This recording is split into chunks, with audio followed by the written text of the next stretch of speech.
Good morning. My name is Amanda Berard. I'm an Army veteran and a pediatric nurse. I finished my master's at the University of North Texas, and I'm currently a PhD candidate at UT San Antonio.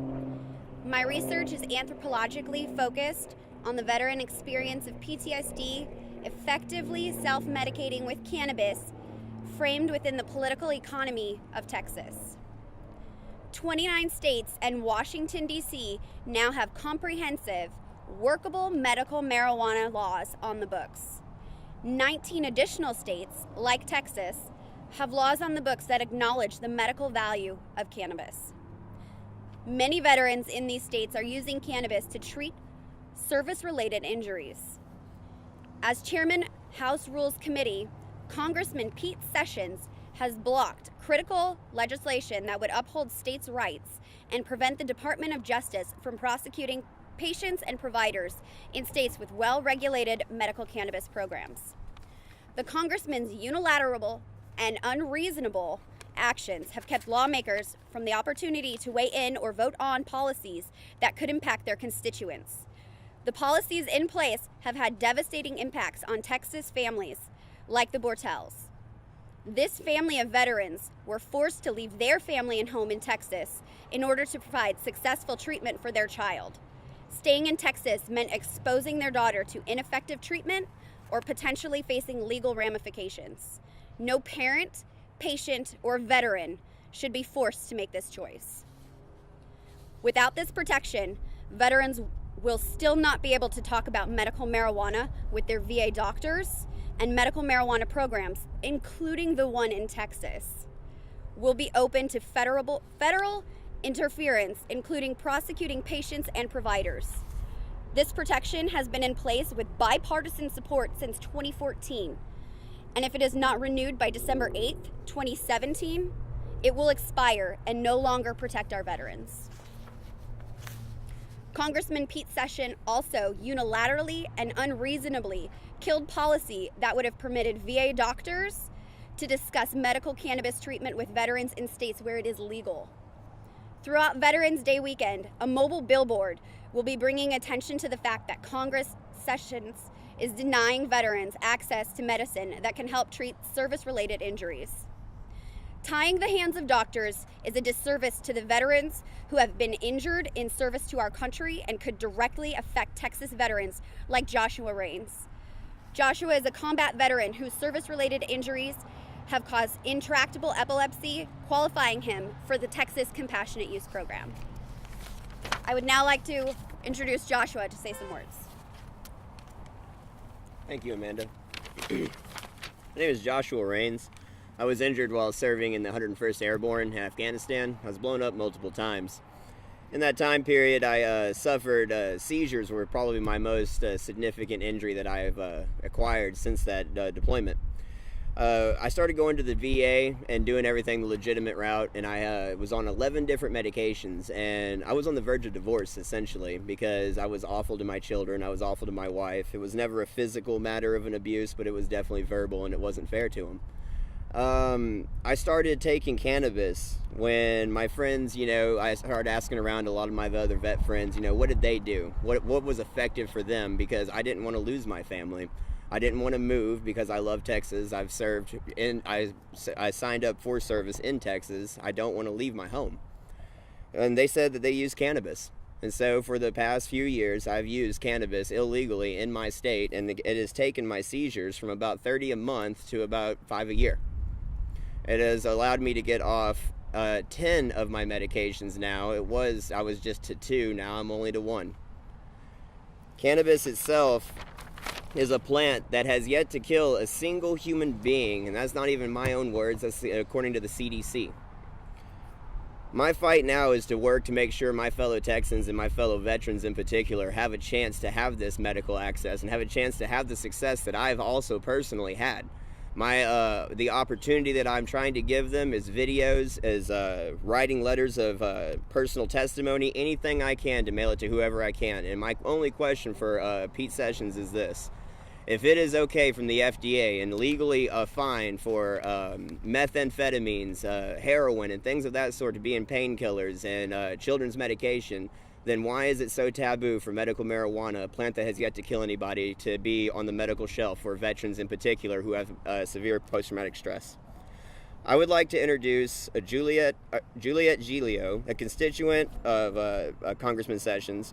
Juliet comes from a military family of 4 generations of combat veterans. She herself served in the U.S. Army during Desert Storm and a former behavioral scientist with the Army who has a background in corrections. Thank you, Joshua. Hello. I am a 3rd-generation veteran and a constituent of District 32 represented by Congressman Pete Sessions. In addition to my service as a behavioral science specialist in the United States Army, I have a background in nursing and corrections. I've seen the effects that drug and alcohol abuse has had on veterans and civilians alike. Substance abuse is a serious problem in this country. Unfortunately for veterans, the VA is quick to prescribe dangerous and addictive drugs that exacerbate our already serious physical and emotional wounds.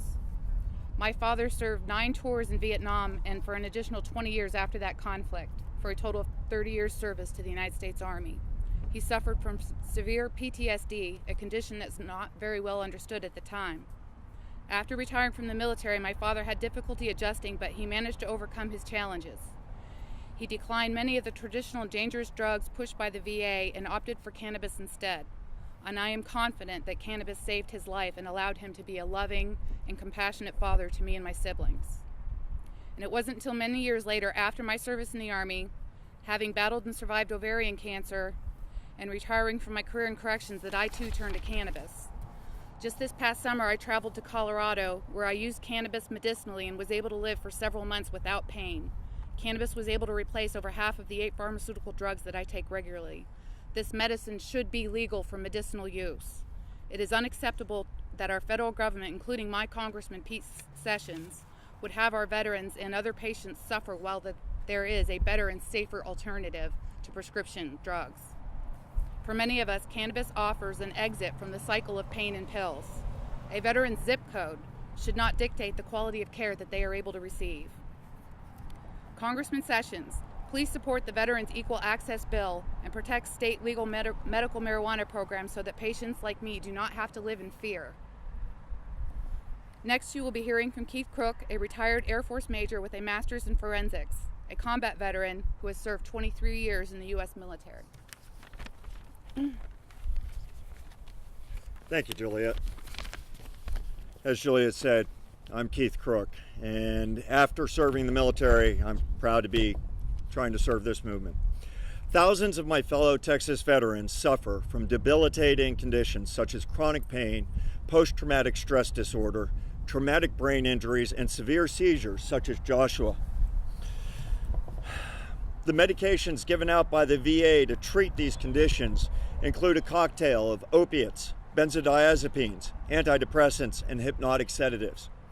Many times, our veterans are on some, if not all, of these types of medications to treat the symptoms of conditions and disorders acquired as a direct result of their sacrifice to this country. I'm also a registered nurse. I've seen firsthand the problems that can come with this litany of prescriptions. Each day, as many as 44 of our citizens, veterans and non-veterans alike, taking the legal medications, die of resultant addictions to the opiates, the abuses of those opiates, and those associated overdoses. Cannabis has done none of that. Veterans suffering from these conditions should be able to discuss with their doctors alternatives to opiates and psychotropic drugs that are often prescribed and are known to be addictive, dangerous, and deadly. I am a registered Republican, and I would like to remind Congressman Sessions that the Republican Party of Texas, his home state, supports state-level access to medical cannabis. Why, sir, are you so ready to give up the rights of the great state of Texas? Last year, the party included a plank in our platform encouraging the Texas legislature to make our current medical program more inclusive. The Texas GOP said that doctors Men and women of science should be the ones to decide if a patient has access to cannabis, as with other more dangerous pharmaceuticals that are prescribed willy-nilly. In 2015, the Texas Compassionate Use Program was authored by Republicans in both the State House and Senate. The proposal passed overwhelmingly. Governor Abbott held a signing ceremony to bring this important program into effect. Congressman Sessions, your state has a legal medical marijuana program. Please support it, sir. Since the Department of Justice has threatened states with medical cannabis programs, many Texans are concerned with the potential for federal overreach. We believe that it is our state's right to offer this important medical freedom to our citizens. Therefore, Congress and the representatives of this representative republic of which we belong are obligated to support the wishes of the people. Congressman Sessions. I would like to reintroduce an amazing person, Amanda Berard, soon to be doctorate, Dr. Berard, and a pediatric nurse. Thank you, Keith. Texas veterans going all the way back to the Korean War, including the conflict since then, are using cannabis for PTSD, chronic pain, and other service-connected disabilities. These veterans are not criminals and should not be treated as criminals. The American Legion says 1 in 5 veterans currently use marijuana to alleviate medical or physical conditions. According to the American Legion, 83% of veterans and or their caregivers want to see cannabis legalized for medical use. In fact, they are calling on their members to contact their Congress members to enact legislation that would allow VA doctors to discuss cannabis with veterans in states where it's legal.